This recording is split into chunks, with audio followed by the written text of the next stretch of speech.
Hi guys, welcome back to my channel. Today is a very special video because today is my birthday.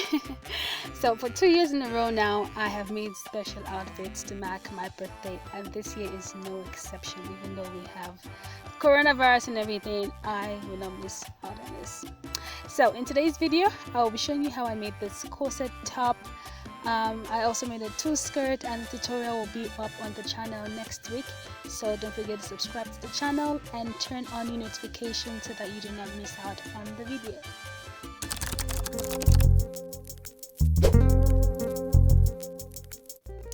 The foundation for this top is a basic bodice pattern. I have a tutorial on how to draft a basic bodice pattern on my channel, so I will not go into details here. The link to that video will be in the description box, so do check it out. I like to get the simple things out of the way first, so I will start by creating the S curve for the hem. I extended the hem by 4 inches, and I attempted to use the French curve to draw the curve, but it wasn't working out so well, so I drew the curve with freehand.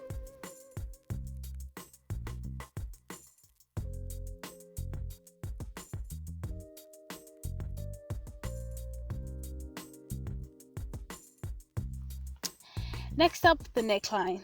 I want a square neckline, and to achieve that, I marked 2 inches along the shoulder slope. I later increased this to 3 inches, but it made the neckline too wide, so I corrected that later on in the video, as you will see. I also made the depth of the neckline 6 inches, and that was perfect for me.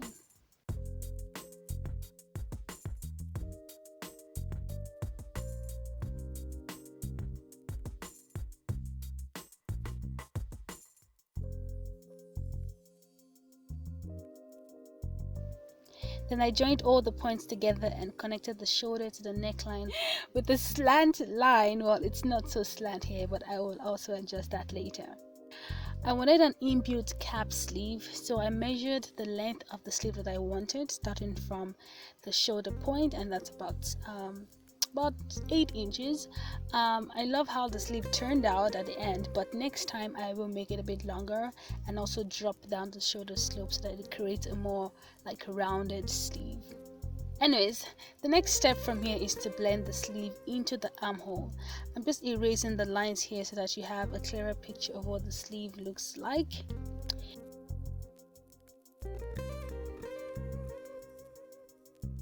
Then I just made the neckline a bit more slanted here so that the shoulders are anchored and they don't fall off my shoulders.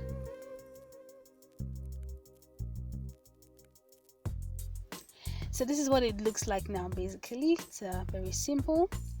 So now it's time to work on the darts to make the top more fitted like a corset, and this is also very easy.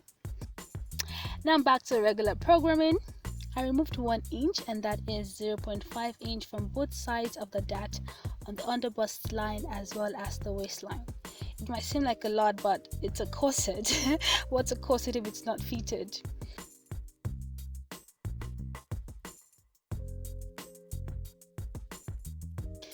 Next up, I'm going to create the princess seam. To create the princess seam, I drew a curve from the middle of the armhole to the bust point. To give room around the bust, you also need to mark 1 inch upwards from the bust point on the new line. I figured it would look nice if the line was a bit curved rather than straight, so I adjusted this line with my French curve.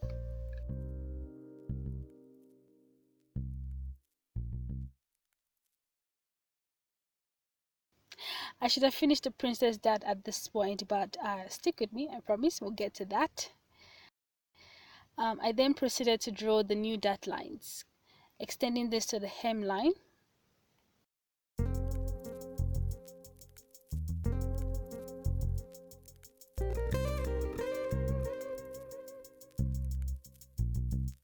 I also adjusted the sharp point to the slight curve to blend it in.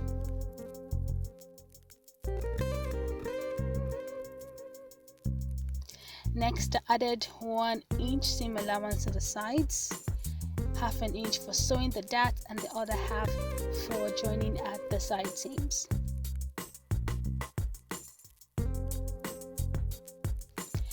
also added half an inch hemming allowance to the S-curve hem as well as the armhole.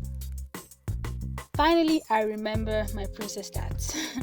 So to finish the darts, I added half an inch on both sides of the princess seam line that I drew earlier, and I connected this point to the bust point with a curved line as well.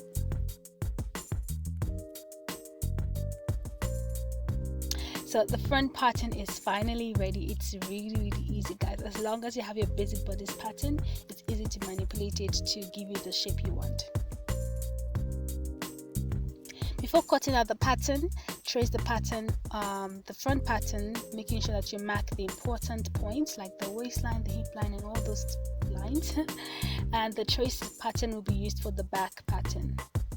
So I just decided, and then I cut out my pattern with the scissors, and this scissors was so small. It was a pain on my fingers. I'm not sure why I stuck with it, but yeah, it took me to the end and I finished cutting my front pattern with the scissors anyways. Moving on to the back pattern, I traced the outline of the front pattern like I said, and we're not going to do so much to the back pattern really. Here I'm just making the lines more visible and joining the original dart lines.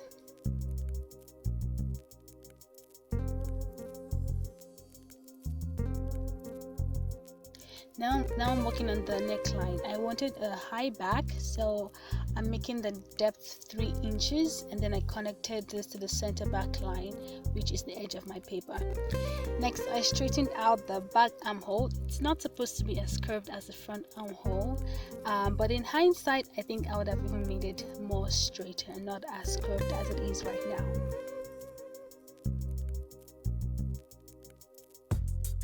After that, I extended the center dart line to the neckline.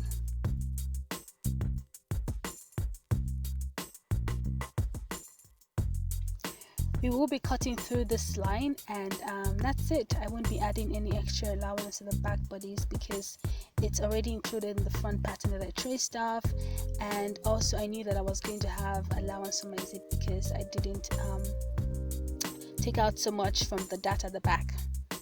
So I got a better scissors this time around, and remember not to use fabric scissors on your pad paper. And as a matter of fact, I think I might need to get a new fabric scissors as a birthday gift to myself. I'll think about it.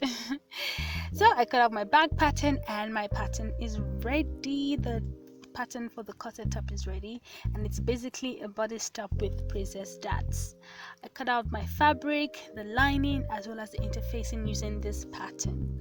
And don't forget to mark out all your notches on your fabric. This is really important when it's time to sew, so don't forget that. Then, so you need to watch the part 2 of this video to learn how to sew the top and how to add the boning to make it a corset, and the link will be in the description box below, so do check it out.